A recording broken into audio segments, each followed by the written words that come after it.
Le chapitre d'aujourd'hui, le chapitre 3, c'est sur les conducteurs. Donc d'abord, on commence par quelques définitions et quelques propriétés des conducteurs. D'abord, c'est quoi un conducteur? Un conducteur est un corps à l'intérieur duquel les charges libres peuvent se déplacer. Dans un conducteur, les charges qui se déplacent sont les électrons. Un conducteur en équilibre électrostatique. Un conducteur en équilibre électrostatique, c'est un conducteur pour lequel toutes les charges sont immobiles, c'est-à-dire ne bougent pas. Donc si les charges ne bougent pas, c'est que E est nul à l'intérieur du conducteur. Comme E, le champ électrique peut être perpendiculaire à la surface du conducteur. E peut être rentrant ou sortant selon la charge portée par le conducteur. Donc E peut être perpendiculaire à la surface parce que si E n'est pas perpendiculaire à la surface, les charges électriques peuvent migrer au niveau de la surface et donc le conducteur ne sera plus en équilibre.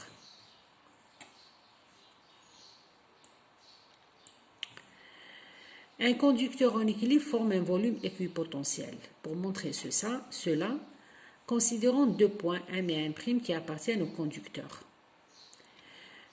Donc on a dit que le conducteur en équilibre électrostatique, le champ électrique est nul à l'intérieur du conducteur et le champ est perpendiculaire à la surface du conducteur. Donc si on applique la variation du potentiel entre le point M et M', on a la variation du potentiel qui est donnée par la relation connue qui est moins produit scalaire du champ électrique qu'il y a au voisinage de M et M' fois le déplacement M'. On a E égale à 0 parce qu'on est à l'intérieur du conducteur, ce qui implique que dV égale à 0. Donc, il n'y a pas de variation du potentiel entre le point M et M'. Et comme M et M', on a pris des points quelconques, ça implique que V est constant en tout point de l'intérieur du conducteur. Donc, le potentiel est le même en tout point du conducteur et la surface externe du conducteur délimite le volume du conducteur qui est un volume équipotentiel. C'est-à-dire tous les points du conducteur sont au même potentiel.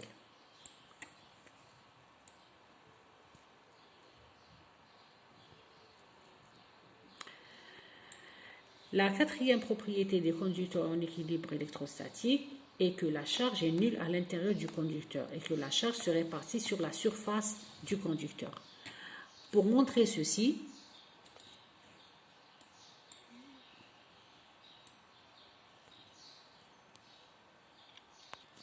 la quatrième propriété des conducteurs en équilibre électrostatique est que la charge est nulle à l'intérieur du conducteur et que la charge se répartit uniquement sur la surface du conducteur.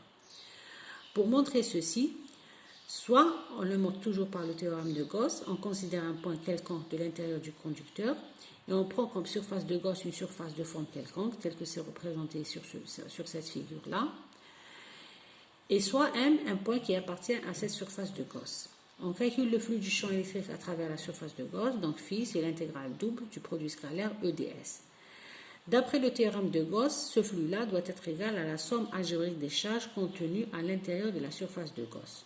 On a déjà montré que l'intérieur du conducteur, la charge totale est égale à 0, donc ce flux est égal à 0. Donc,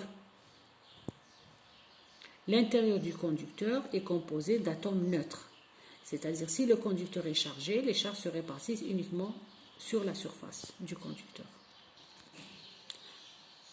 Un cas intéressant des conducteurs en équilibre électrostatique, c'est les conducteurs creux. C'est quoi un conducteur creux? C'est un conducteur dont l'intérieur est une cavité, c'est-à-dire il y a un vide à l'intérieur. On considère le cas d'un conducteur chargé positivement. Bien sûr, le raisonnement est le même si c'est chargé négativement. Tout ce qui va changer, c'est le sens de E. C'est-à-dire au lieu que ce soit un champ sortant dans le cas d'un conducteur chargé positivement, ce sera un champ rentrant dans le cas où le conducteur est chargé négativement. Donc on a déjà vu que E est perpendiculaire à la surface externe du conducteur. Maintenant on s'intéresse à la cavité du conducteur. On sait aussi que l'intérieur du conducteur en équilibre E égale à 0 et tous les points de l'intérieur sont au même potentiel. Maintenant au niveau de la cavité, si on choisit une surface de Gauss de forme quelconque et on calcule le flux du champ électrique à travers cette surface de Gauss. Donc, le flux du champ électrique, d'après le théorème de Gauss, c'est égal à la charge intérieure à la surface de Gauss sur epsilon 0. Bon, dans la cavité, il n'y a pas de charge, donc on aura un flux égal à 0. on conclut que le champ E est égal à 0 à l'intérieur de la cavité. Donc si E égale à 0, donc il n'y aura pas de variation du potentiel au niveau de la cavité et tous les points de la cavité seront au même potentiel que le reste de l'intérieur du conducteur. Maintenant, si on calcule le champ électrique au voisinage d'un conducteur chargé. Bon, dans cet exemple, j'ai considéré le cas d'un conducteur chargé positivement. Donc le champ à l'intérieur d'un conducteur en équilibre électrostatique est égal à 0. Si c'est chargé positivement, le champ sera sortant et perpendiculaire à la surface externe du conducteur. Maintenant, on veut calculer l'intensité de ce champ juste au voisinage du conducteur chargé. Pour cela, on applique toujours le théorème de Gauss. Pour pouvoir appliquer le théorème de Gauss, on choisit une surface de Gauss. Donc la surface qui s'apprête le mieux pour ce genre de calcul, c'est celle d'un cylindre. Donc voilà, là j'ai représenté un cylindre qui est une surface fictive, c'est-à-dire n'est pas réelle, c'est une surface qu'on imagine juste pour le calcul. Donc on choisit comme surface de Gauss un cylindre qui coupe le conducteur, qui traverse le conducteur perpendiculairement à sa surface et qui le coupe de manière symétrique. Donc on calcule le flux du champ électrique à travers ce cylindre-là ou bien à travers cette surface de Gauss.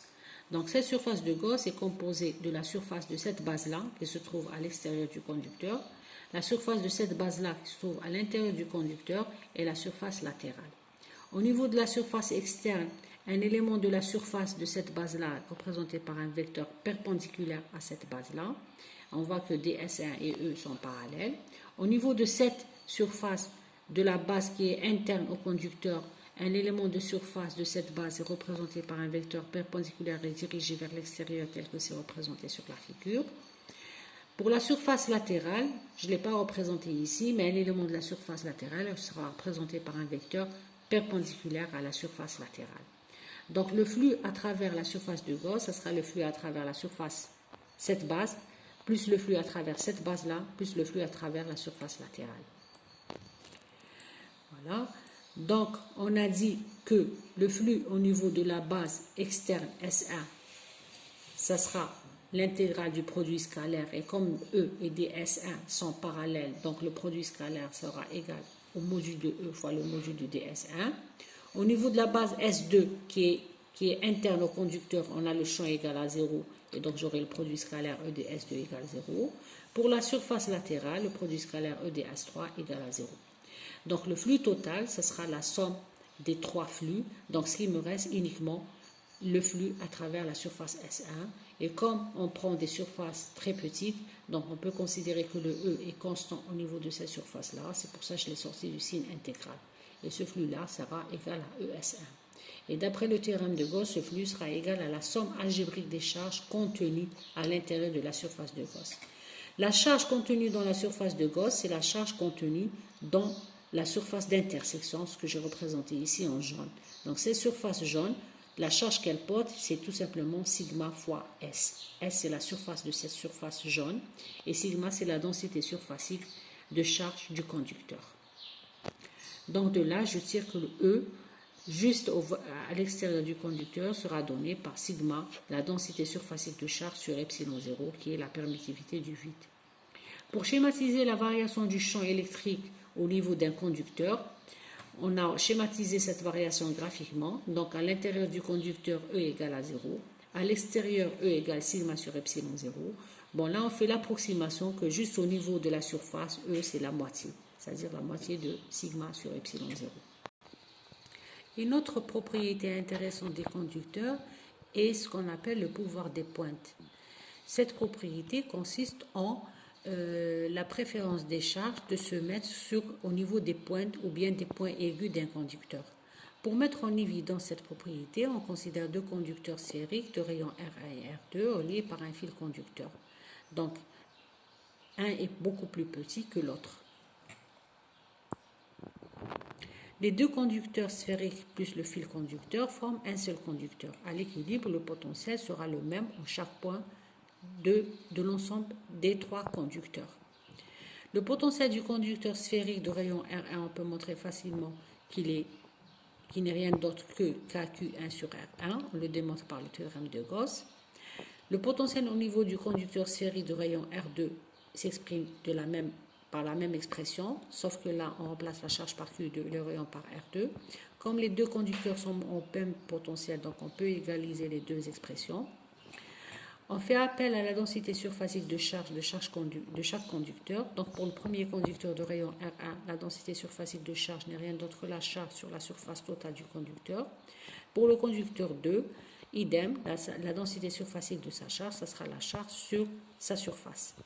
Le potentiel est le même, on remplace la charge, on exprime la charge en fonction de la densité. Donc, après simplification, on obtient cette relation-là. Le produit de la densité surfacique de charge du conducteur 1 par son rayon est égal au produit de la densité surfacique de charge du deuxième conducteur par son rayon. On a pris R1 inférieur à R2, donc d'après cette égalité, on conclut que sigma 1, la densité surfacique au niveau du conducteur 1, est supérieure à la densité surfacique de charge au niveau du conducteur 2. Donc le petit conducteur porte une densité de charge beaucoup plus grande que le grand. C'est-à-dire que les charges ont tendance à s'accumuler sur les pointes ou bien sur les points aigus d'un conducteur. Cette propriété des conducteurs est le principe de base de fonctionnement des paratonnerres placés au sommet des habitations pour les protéger des décharges électriques éventuelles. L'étude des conducteurs nous emmène à définir une autre propriété des conducteurs qui est la capacité propre d'un conducteur. Donc, c'est quoi la capacité propre d'un conducteur? Donc, l'expérience montre que la charge d'un conducteur, seul dans l'espace, est proportionnelle à son potentiel. La constante de proportionnalité qu'on note C, c'est ce qu'on appelle la capacité propre du conducteur isolé. Donc, on a Q égale à C fois V. C dépend de la forme géométrique du conducteur et traduit l'aptitude qu'a un conducteur à emmagasiner ou stocker de la charge électrique. L'unité de C dans le système A ou bien le système SI international est le farad. Le farad donc n'est rien d'autre que coulomb par volt. On utilise aussi les sous-multiples du farad, le microfarad ou le nanofarad ou le picofarad. Je donne ici un exemple de calcul de la capacité propre d'un conducteur isolé seul dans l'espace. Donc si je considère le cas d'un conducteur sphérique de rayon R, on peut montrer en utilisant le théorème de Gauss que le potentiel créé par le conducteur à une distance R du centre du conducteur est donné par KQ sur R. Au niveau du conducteur lui-même, le potentiel du conducteur, ça sera KQ sur le rayon du conducteur. Car la constante électrique n'est rien d'autre que 1 sur 4 pi epsilon 0. La définition de la capacité, c'est la charge portée par le conducteur sur le potentiel du conducteur. Donc on déduit que la capacité du conducteur sphérique, c'est tout simplement 4 pi epsilon 0 fois R.